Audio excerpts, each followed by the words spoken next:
सादत हसन मंटो लिखते हैं कि मुझे एक मरतबा बाज़ार हुसन जाने का इत्तफाक हुआ। शदीद गर्मी का मौसम था। जिस घर में मैं गया वहां की नायिका 2 विंडो एयर कंडीशन चलाकर खुद को रजाई में लपेटे सर्दी से कपकपा रही थी। तो इस पर मैंने कहा कि आप एक एसी को बंद क्यों नहीं कर देती, इस तरह आपको बिल भी कम आएगा।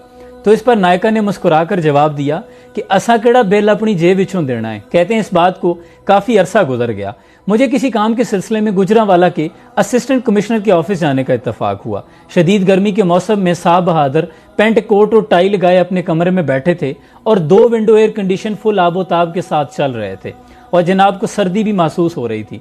तो इस पर मैंने कहा कि जनाब आप एक एसी को बंद क्यों नहीं कर देते, इस तरह आपको बिल भी कम आएगा। तो इस पर साहब बहादुर ने जवाब दिया कि असा केड़ा बिल अपनी जेब विचों देना है। कहते हैं कि फौरन मेरा ख्याल उसी बाज़ार हुसन की नायिका की तरफ चला गया, क्योंकि दोनों के मुकालमे और दोनों की सोच एक ही जैसी है। तब मुझे सारा मामला समझ में आ गया कि मेरे मुल्क के तमाम इदारे ऐसी ही नायिका सोच रखने वाले अफराद के हाथों में हैं।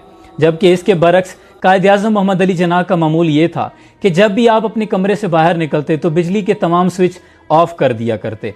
आप अपने घर में हो, हमारे साथ होते या किसी भी मेज़बान के साथ, तो आपकी यही आदत हुआ करती। एक रोज़ मैंने पूछ लिया कि कायद आप ऐसा क्यों करते हैं। तो कायद ने कहा कि ये मेरा मुल्क है, मुझे अपने मुल्क का एक भी यूनिट ज़ाया नहीं करना चाहिए। आखिरी मरतबा कायद से मेरी मुलाकात 31 अगस्त 1947 को गवर्नर जनरल हाउस पर हुई।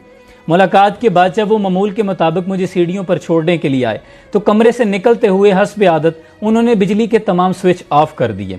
तो इस पर मैंने कहा कि कायद आप गवर्नर जनरल हैं और ये एक सरकारी क़यामगाह है, इसकी बत्तियां जलती रहनी चाहिए। कायद ने कहा कि मैं जानता हूं कि ये सरकारी क़यामगाह है, इसलिए मैं ज्यादा मोहतात हूं क्योंकि ये पैसे कौम के हैं, ये खजाने के पैसे हैं, ये मेरे और आपके पैसे नहीं, और मैं इस पैसे का अमीन हूं।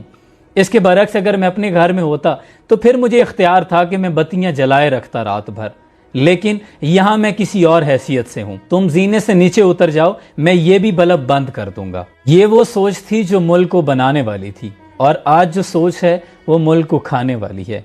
अब आपने फैसला करना है कि आप किस सोच के अमीन हैं। अल्लाह आसानियां हासिल और तकसीम करने का शर्फ अता फरमाए। आमीन।